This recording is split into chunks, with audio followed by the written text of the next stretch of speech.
আসসালামু আলাইকুম। ভাবছিলাম বিলিটা দিব না, পরে চিন্তা করে দেখা যায় না বিলিটা দিয়ে দিই, আদারওয়াইজ বা একটু কোনো সমস্যা হবে।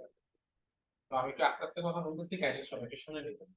তো আমি কিন্তু বেসিক্যালি যেহেতু আপু আসেন নাই, তো এই কারণে তেমন নতুন কিছু করাই না। আমি জাস্ট জিএক্সএফ প্যাটার্নটা এনে কিভাবে গ্রাফিক্স সেট করা যায় না ওটা দেখাচ্ছি। সো একটা অ্যাভাটার থাকবে, অ্যাভাটার থাকা অবস্থায় আমি একটা ডিএক্সএফ ফাইল আনবো। ফাইলে যাব, ইম্পোর্ট ডিএক্সএফ। তো আমি ডিএক্সএফ ফাইলটা কই রাখছি এটা বাছাই করে নিব যে ফোল্ডারে রাখে। তো আমি সাধারণত যেখানে রাখছিলাম যে নাম্বারে, আমি সাধারণত এই আসবো। আনার পর যা আছে তাই জাস্ট লক্ষ্য করি। দেখেন অফ করে দেওয়ার পর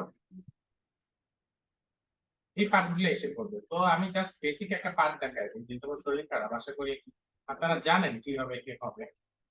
তারপর দেখাই দিই, এটলিস্ট অ্যারেঞ্জ তো করা শিখছেন।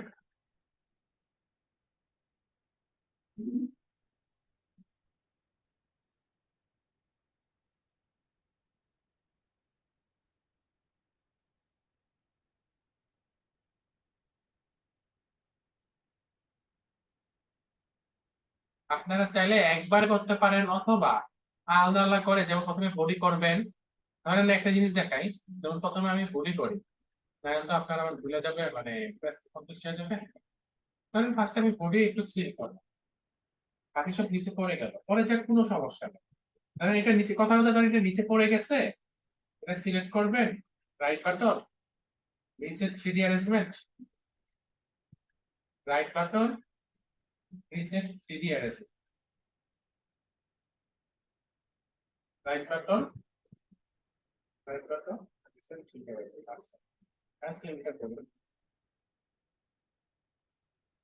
যে ভুলটা করবেন দেখেন, এখানে আমি যখন এখানে নেই, এটা কিন্তু পুরোটা যায়নি। এই জন্য আমি কি করব, আমি এখানে এই ধরনের কোনো পয়েন্ট থাকলে, এই ধরনের পয়েন্ট যখন থাকবে, select right button, convert to curve, convert to curve, convert to curve. তাহলে আর কি হবে, দেন এখানেই থাকবে, বাট বোঝা যাবে না যদি আপনার এটা না করে। যদি এটা না করে, এটা পয়েন্টটা সিলেক্ট করে জাস্ট ব্যাক স্পেস দিয়ে দেন, তাহলে দেখছেন শেপ চেঞ্জ হয়ে গেল। তো এটা করা যাবে না। এরকম কার্ভ লাইনে থাকলে কনভার্ট টু কার্ভ। তো এখন আমি সিলেক্ট করি এই মাথার সাথে এই মাথা, এই মাথার সাথে এই মাথা,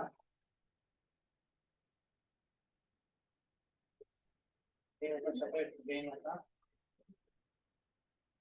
এই মাথার সাথে এই মাথা, এটার সাথে এটা। দেখেন এই জায়গায় আবার দেখেন ফাঁকা রাখছি, ফাঁকা আছে।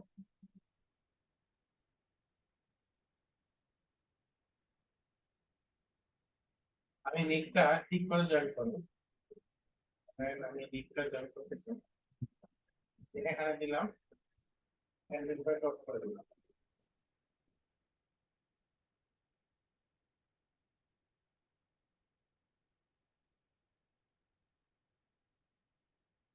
এইখানে যাবো,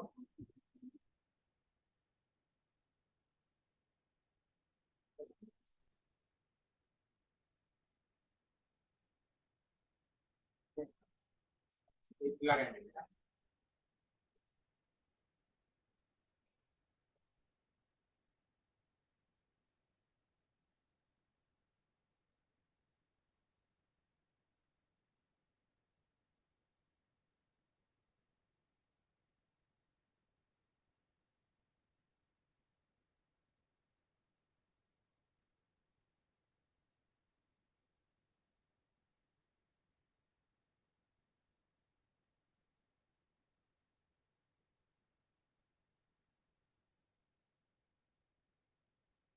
এই ফাঁকা আছে।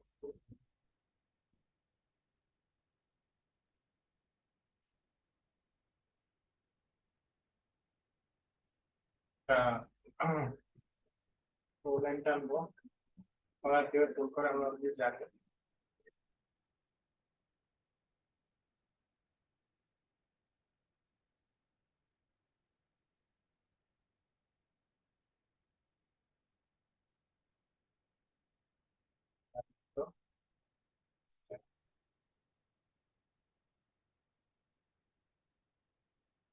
তো এটা ঠিক করে নিলাম। এই ছিল মানে ডিএক্সএফ কিভাবে এনে আমি কিভাবে সিলেক্ট করব। এখন যে জিনিসটা দেখাইছিলাম যে এটা মধ্যে আমরা কিভাবে গ্রাফিক্স বা বিভিন্ন ইয়ান্টে ডিসপ্লে করবো, যে কোনো ধরনের গ্রাফিক্স ইউজ করতে গেলে আমি ধরেন এখানে যদি যাই, এখানে যে লিখলাম প্রভাস,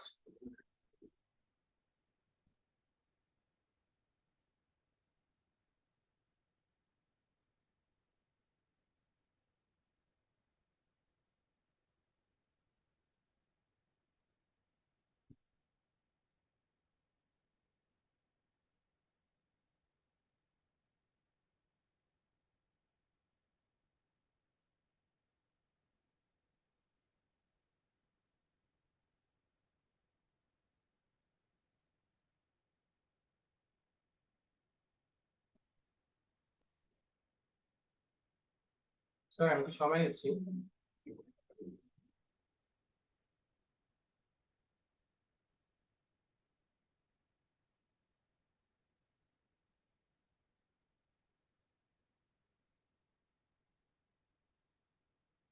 ধরেন এখানে লিখলাম যে কোনো সর, ধরেন নিয়ান ব্রাইট স্ট্রাইক, নিয়ান ব্রাইট স্ট্রাইক, এখানে রিসেন্টলি আমি ইমেজ হয়ে গেলাম, দেখি কোন একটা স্ট্রাইক এবং নিয়ে কাজ করতে পারে।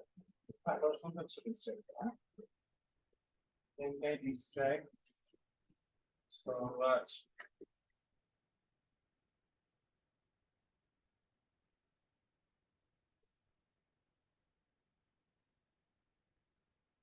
আমি স্ট্রাইকটা নিলাম, রাইট বাটন সেভ ইমেজেস, এই দিয়ে দিতে হবে না,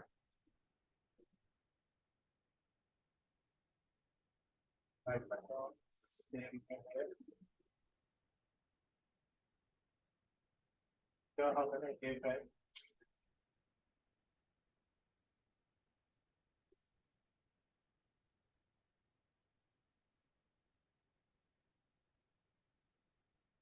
এই যে কিছু করে দেন সেভটা নিচে নামায় কেমন, ডাউনলোড হয়ে গেছে।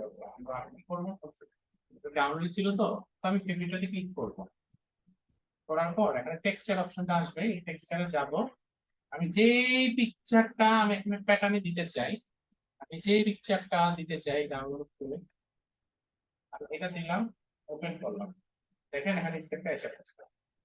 এখন আমি স্টেপটা যে স্টেপটা দেখেন এখানে সুন্দরভাবে স্ট্রাকচারে এসে গেছে। এখানে দেখা অনেকে বলবে এখানে কেন দেখায় না, কারণ এটা কালার আসছে।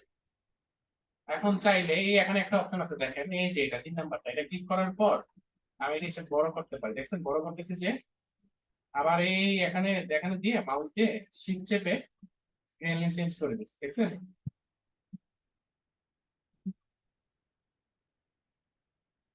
গ্রেডিয়েন্ট চেঞ্জ হয়ে গেছে।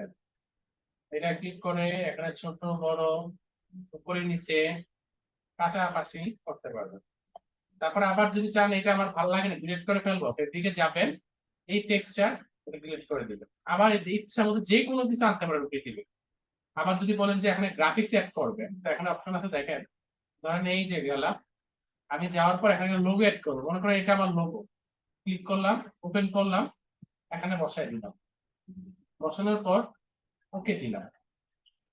এখন দেখা গেল আমার কাছে মনে হচ্ছে সাইজটা অনেক বেশি বড় হয়ে গেছে, তো সাইজটা বেশি বড় হয়ে যাওয়াটা এখন কি করা যেতে পারে, দেখছেন এখানে দেখেন, আমি এই দেখেন এখানে এটা দিয়ে গ্রাফিক্স আনে, এটা দিয়ে গ্রাফিক্স আনে, এটা দিয়ে ছোট বড় করে, এটা দিয়ে টেক্সটটা ছোট বড় করে। তো গ্রাফিক্সটাকে সিলেক্ট করলাম, পরে এটা মিডলে নিয়ে আসলাম, পরে এই কর্নার ক্লিক করে এই কর্নার ধরে, এখানে কর্নার আছে দেখেন, কর্নার ধরে ছোট বড় করতে পারবেন। তো এই আপনারা কাজ থাকবে, টি শার্ট আপনারা জানেন, কাট এন্ড সিউ করতে জানেন, যাই করেন না করেন আমি জানি না, আমার পরিপূর্ণ ভাবে একটা টি শার্ট লোগো অথবা এটা কি বলে হয় মানে টেক্সচার গ্রাফিক্স এড করে আমার জন্য নিয়ে আসবেন। তো আজকে এই পর্যন্তই রইলো, খোদা হাফেজ, আসসালামু আলাইকুম।